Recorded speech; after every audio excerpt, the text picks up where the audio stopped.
Hello and welcome to Pathways, where you are invited to join me for a visit with leaders in personal and cultural transformation. This is your host, Paul O'Brien. For thousands of years, organized religions have honed proselytizing strategies and talked people into believing the truth of one holy book or another. Indeed, the faith-centric very often view converting others as an obligation of their faith and are trained from an early age to spread their unique brand of belief system. The result is a world broken in large part by unquestioned faith. As an urgently needed counter to this tried and true tradition of religious evangelism, our guest today offers the first ever guide not for talking people into faith, but for talking them out of it. Our guest today on Pathways is Dr. Peter Boghossian, author of the new book, A Manual for Creating Atheists. Peter is a full-time faculty member in Portland State University's philosophy department. His main focus is bringing the tools of professional philosophers to people in a wide variety of contexts. Peter has a teaching pedigree spanning more than 20 years and 30,000 students in prisons, hospitals, public and private schools, seminaries, colleges and universities, Fortune 100 companies, and small businesses.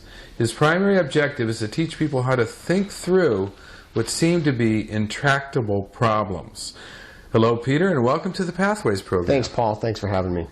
Okay, let's start out by talking about your new book, A Manual for Creating Atheists. Now, what's going on here? Are you trying to talk people out of religion?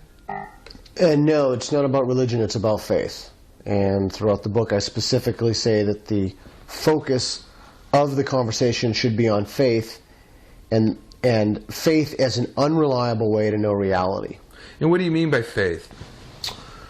Well, I define faith in several ways in the book, but in the way that it's traditionally used, belief on the basis of insufficient evidence, belief without evidence, belief unattuned to the evidence, and the definition that I personally prefer is pretending to know things you don't know. Okay, but people who are pretending to know things they don't know that they don't know. Is that true? They don't know. Well, that's the kind of the famous Don Rumsfeld quote. You don't know. That's right. You don't know. Yeah. There's the known unknown. Exactly. Yeah. Very good. Good catch. So yeah, there are some people, a lot of people, who are pretending to know things they don't know. For example, in a Christian context about the resurrection of Jesus or the biblical myths or what have you. But that's in most faith traditions. But in another context, there are some people who aren't pretending, they're just completely delusional. Mm-hmm. So they're not pretending to know anything. Right, okay. So now you have a term that you use in the book called street epistemology. Right. What does that mean? Good to see you prepped for this interview. That's nice. Epistemology is just, there are only two big words in the book, and epistemology just means how you know what you know. And street epistemology is taking epistemology as a discipline out of the academy and bringing it to people on the streets. Helping people on the streets in every context through speaking to them gain reliable ways to know about the world. And so you're a big fan of reason and rational thought. That would be an understatement. In fact, there's a quote from your book that you want to help people develop a trustfulness of reason and a willingness to reconsider and place rationality in the service of humanity. Yeah, I think that's right. So you're talking about reconsider what they believe? Yeah, that's right. I think that we all, myself included, we all need to be open to the possibility that our beliefs are wrong, and we all need to be willing to revise those beliefs. And that ultimately is an attitudinal disposition. And so you would fly in the face of those who would say that George W. Bush, for instance, was a man of conviction because he never changed his mind, and that this is a character strength. That is too bad your listeners couldn't see this. I'm shaking my head. Yes, that is absolutely correct. Conviction, as I said in my talk, Jesus, the Easter Bunny, and Other Delusions, just say no. Conviction is evidence of nothing but conviction. One's conviction, if I feel intensely, passionately strong about something, that doesn't make that true. If I feel passionately strong that but if you believe it real hard, it could come true. No. Your belief is disassociated from the phenomena in question, right? I see. Yeah. So would you agree with me that having strong convictions could very well be a form of learning disorder? That's an interesting way to put it. It depends. We'd really have to spend more time than we have to flesh out what we mean by learning disorder. It's some kind of disorder. Right. It's something that people ought not to value conviction. They ought to value formulating beliefs on the basis of the best evidence, and they ought to value reason and science. But just conviction isn't evidence of anything. Okay, so how did it happen that humans became hooked on their beliefs? Boy, that is a fantastic question. Okay, people much smarter than myself have answered that question. To really answer that question, you'd need to look to cognitive neuroscience, and you'd need to look at some recent developments in brain science. I'd recommend Michael Shermer's work in The Believing Brain, where he details this. I'd also recommend Jonathan Haidt, a psychologist, has some interesting work, social psychologist. It's a complicated question that is difficult. I'll bottom line it and say this. So the brain is an engine of belief, and that's not my phrase. The brain is an engine of belief, and we're wired to have certain beliefs and to believe certain things. And there's a great TED Talk, if you don't want to read the book, there's a great TED Talk that Michael Shermer gave on there being an evolutionary advantage to believing that the tiger's in the bush, even if there's no tiger in the bush. So our brains are wired for these sorts of phenomena. And I suppose there's some evolutionary advantage for believing that there's this glorious heaven with 72 virgins. Yeah, it's problematic when people see these infinite rewards and infinite punishments, and people will do anything to get those rewards. They'll hurt people. Yeah, they'll commit suicide. That's right. That's right.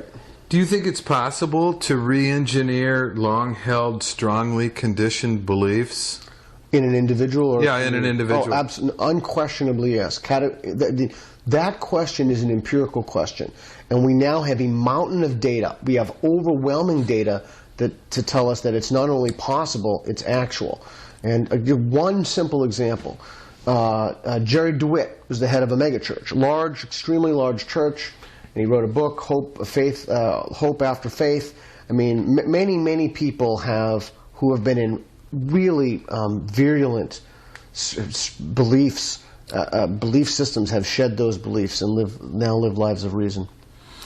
We had on our show the founder of the Freedom from Religion Foundation. Oh, Dan Barker. Dan Barker, who was a fundamentalist minister. Another great example.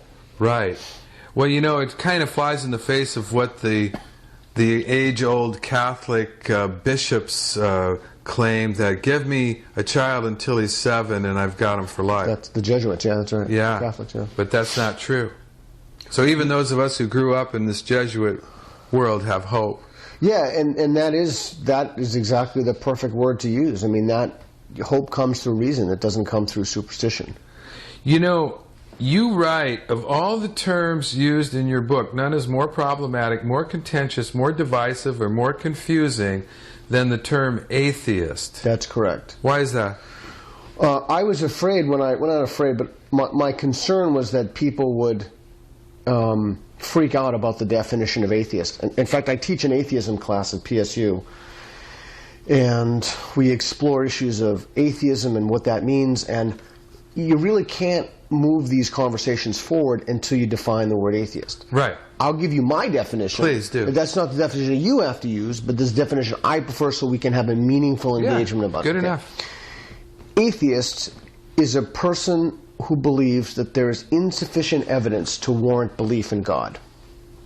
Isn't that an agnostic? Wait a second. But if I paused, I shouldn't have paused. But if they were given evidence, they would believe in the existence of God. So, is it an agnostic? No. I'll tell you why.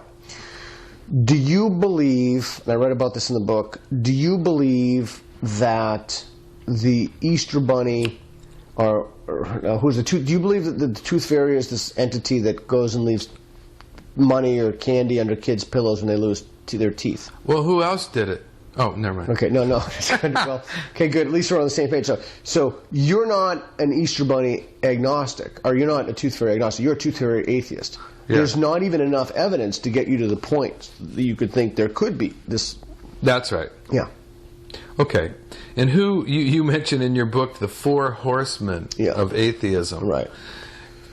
Who are they? They're Richard Dawkins, there's Sam Harris, there's the late Christopher Hitchens, and there's Daniel Dennett. Right. And why do you call them that? Because they've done more than anybody to... Well, that's a term that's been popularized. It comes from the Bible, and they did a video series about that. And basically, it's these four individuals have really started something that's made my work possible and the work of others possible. In fact, my book is dedicated to Michael Shermer and Sam Harris. But they've really broken cultural barriers so that even you and I can have this discussion. I mean, we couldn't have had this discussion challenging or questioning faith. Really, it would have been considered taboo, or disrespectful, outrageous, offensive, blasphemous. Right. Well, your book is called Manual for Creating Atheists, and so one has to assume that you're trying to help people change their beliefs, or at least confront their own beliefs. And you suggest viewing the interaction as an intervention. Yes. Rather than a confrontation. Yes. Please explain.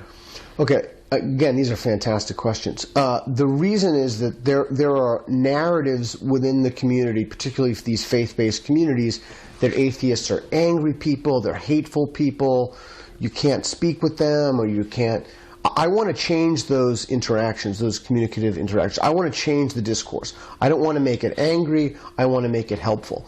And so I'm suggesting that we change the way we view faith, and we change the way we interact with the faithful.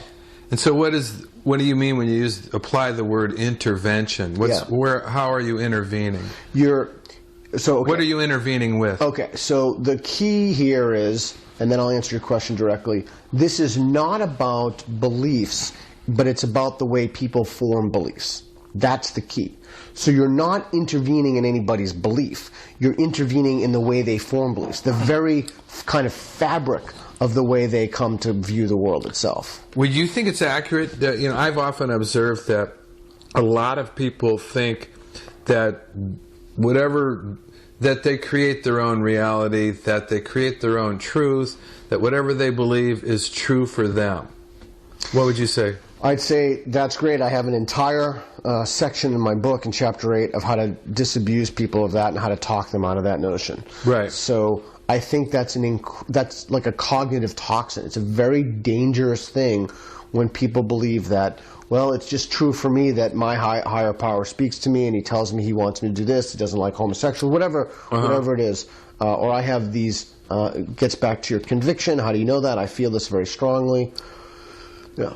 Yeah, I mean, it seems pretty widespread that people think that if they feel something very strongly, it's true enough for them, regardless of whether they have evidence or not. Yeah, and we need to help them gently see that that's a delusion.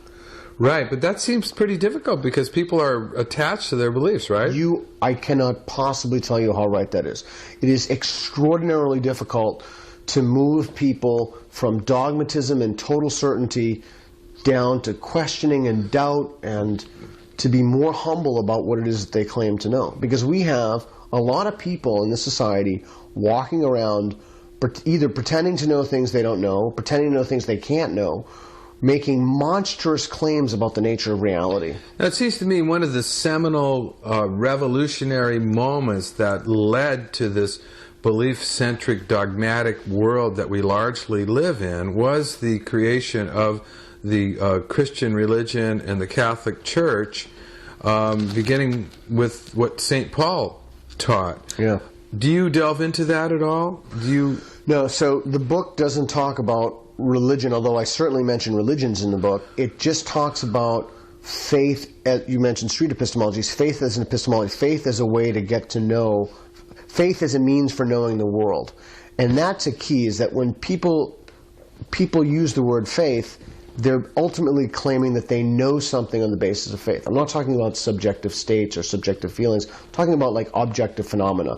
Muhammad riding to heaven on a winged horse, the happy hunting grounds for the Native Americans, parting the Red Sea, these sorts of things.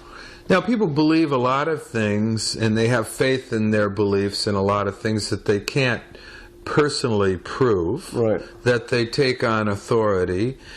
What's the criteria for what's worth believing and what's not?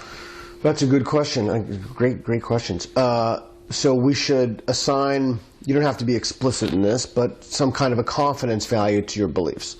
I'm looking at the phone, or I'm looking at you right now, and I have a very high confidence value that you are not an alien.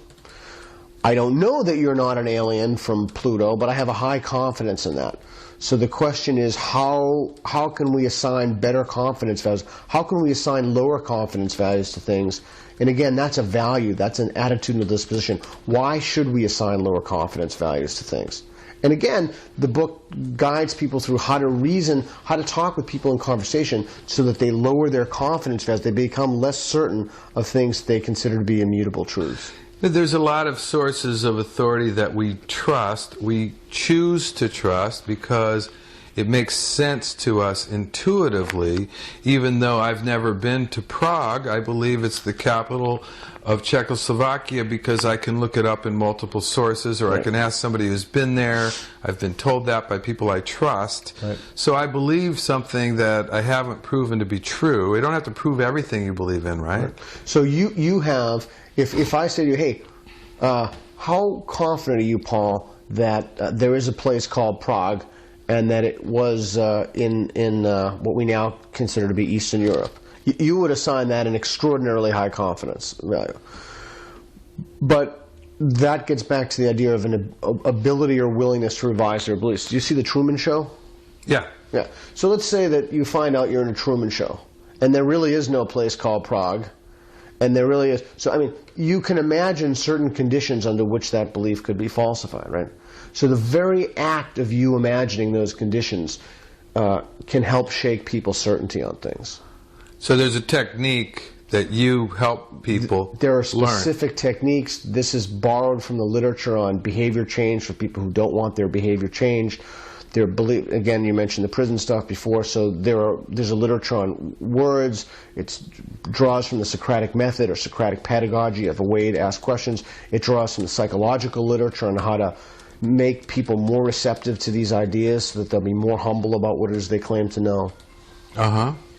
And so in working in the prisons, have you noticed that there's different factors or a different intensity of challenge there? I loved it. Yeah, I didn't have institutional authority to talk about faith, so I didn't. But I talked about, well, philosophical questions and how to help these men, I say men because it was at a local all-male facility, desist from crime.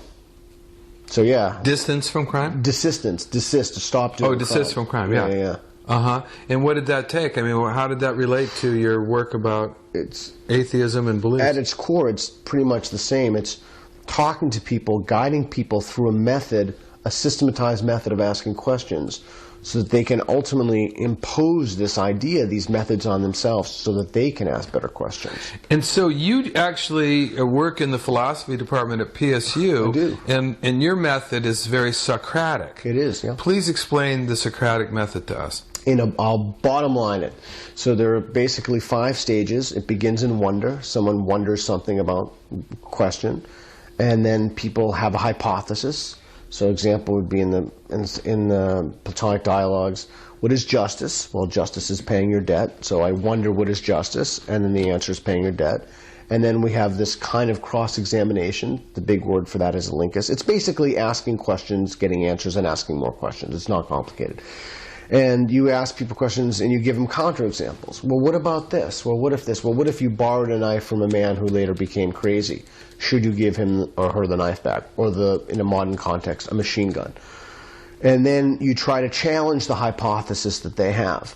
But it's in a gentle, respectful, and helpful way. And what would you say? I brought up the the word intuitive earlier, as in things need to make sense, even if only intuitively. What would you say the role of intuition is in coming to form a belief, or what should it be? That's a good question. For that, I would have to ask you. I'm going to sound like a philosopher now, but I have to ask you to define intuition. Well, intuition, I would define. I'm not going to offer a dictionary definition, but that's fine. I'd say it's a form of direct knowing that might rely on pattern recognition, but definitely doesn't rely on any kind of logical or rational proof. So, like, for instance, if I see somebody react in a certain way, I might, surmise, or I might believe that this is a pattern of theirs because I've seen them do it more than once. And so I might, further construct theories about it that maybe I believe, if only tentatively. But there's a lot of things that make sense to us. Or is it possible, in your view, that things can make enough sense to us to believe in based on intuition, as I've just described it? Yeah, so I'm not a big fan of direct knowing. And again, the problem with this is these terms are very, very tricky, and we need to be on the same page about this. Right, and intuition is not a well-defined term as far as I can tell. That's part of the problem. So often I've found, give you an example with psychics, for example. You said that you had experience with that. James Randi and others have done tests in which they ask people, hey, how many times did the psychic throw out names? How many times is it? And invariably the subject or the person in the study will say, 5, 4, 3. When then they look at the post-analysis data and they actually show people the video. People say, wow, it's like 40 or 50, and they count the names up. So our brain, so that's a way to test if you think you have deja vu. You just have to kind of write down or record these things. So the brain is, in a sense, designed to trick you, and the key is to bring in a corrective mechanism. So, just as an example of intuition, let's say that I walk up to a bathroom and, the men's and the women's rooms are right next to each other and the sign is off, right? How do I know which one to go in? Well, but what if I see a guy staggering out drunk, bloody, or whatever, or, we can use those. A lot of that is maybe labeled intuition, again, depending on our definition, but it's really that we have this experience of dealing with this, and we make these inferences, we make these judgments based upon what we see. So this bloody guy coming out of one of the rooms is coming out of the women's room because he's an axe murderer? Is that what you're saying? Well, I don't know. What if we sat there and we saw a stream of people, of men coming out of one door and a stream of another, we would make another. No, that's not intuition. Yeah. But how many people have you succeeded in turning into atheists? I would frame the question like this, if I may. How many people have you succeeded in helping to form, or helping to have a reliable mechanism of belief formation? I'm trying to think of how to say this without sounding arrogant. More than I could possibly know. A lot. Because I've probably taught the bio-readers, I've probably taught 35,000. So, I've been doing this for so long now, in so many And what contexts. is your vision? What is your hope? What's the benefit to society or culture that you hope to come out of? Questions are good. The benefit is that people will have more reliable ways. They'll be able to discern make-believe land from what's made up, what's in their head, from what's real, and then they'll be able to use that to make a better life. That's what it's all about. It's about, it really is, you use the word helping, it's about helping people to realize that the things that they thought were true and the method that they thought that would get them their faith, it's not going to get them there. And are you at all alarmed by the fact that such a high percentage of our population believe things like Armageddon is going to be good for them, the end of the world is going to be good for them because they're going to go to rapture? And it's interesting. Alarmed. Does it worry you that such a high percentage of society believe? I'm deeply concerned. Self-destructive things like the environment doesn't matter because Jesus can fix it? This is what I was thinking. It's exactly what I was thinking when you said it. Yeah, that is exactly. I'm deeply concerned. And we have really serious problems, particularly in this country, with exactly that problem. So yeah, I'm deeply, deeply concerned. And do you ever think that atheism can become a little bit like a religion unto itself, where there's this kind of ideology imposed by peer group pressure on others? In other words, let's say I'm a pantheist, and an atheist is going to, make me wrong or insist that I abandon that. Yeah, it's an interesting question. I guess it depends on, the definition of atheism I gave. It's certainly true that people separate and segment and form communities with other people of like-minded beliefs. So there's a certain kind of tribalism to these things. Right. I think at its core, and this is what I talked about in my authenticity talk, at its core, as long as people are willing to revise the beliefs that they have, I think that will be less likely to be dogmatic and fall into the problems of other movements. So you're not really about conformity of belief, even the common beliefs of atheists. You're about integrity of belief, that beliefs are provisional and can always be upgraded. Beliefs, upgraded. I like that word. Can I borrow that from you? Yeah, Can I use that in the future? Yeah. Beliefs should be held as provisionally true, and we should be open to evidence. And if we formulate our beliefs on the basis of sufficient evidence, that's certainly better than any alternative one could give. But ultimately, I've never really thought of atheism as a consequence of having a reliable way of belief formation. It's kind of a synchronicity, but I can't help but say this since we're sponsored by divination.com. I wrote a blog recently on this topic on divination.com. The title, "Have you upgraded your mental apps lately?" So comparing beliefs to apps. You know how you always got apps to upgrade? But people don't seem to upgrade their mental apps.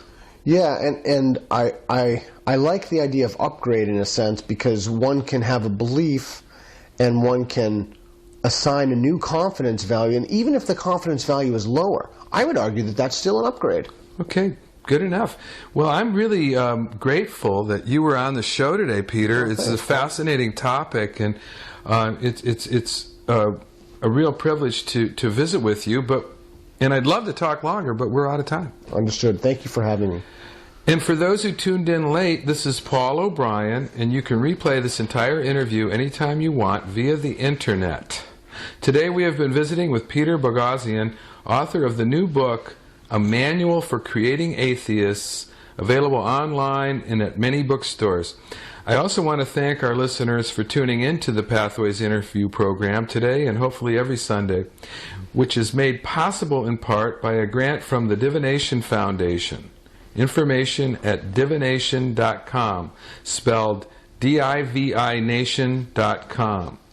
And podcasts of today's show, which you can listen to and forward to others, are available for free at divination.com also.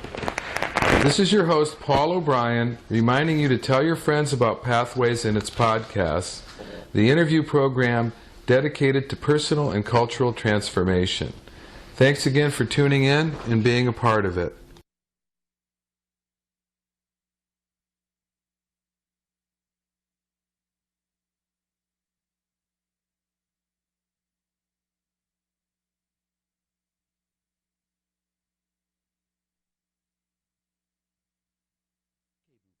Is made possible in part by KBOO Foundation members and a grant from Grendel's, a neighborhood coffee house offering organic coffee, sandwiches for breakfast and lunch, and Wi-Fi.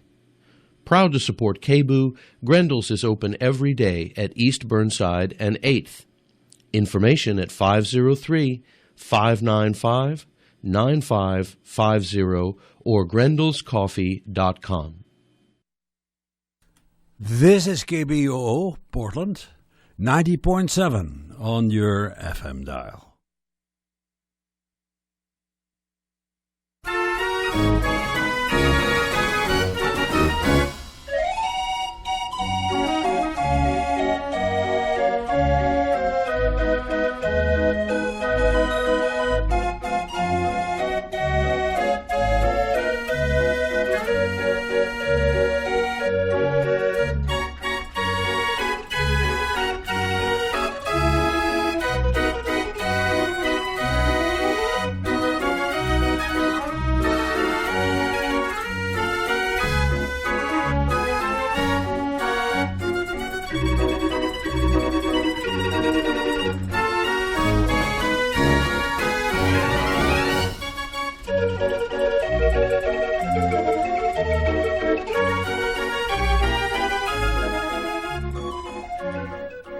Ah, daar zijn ze weer.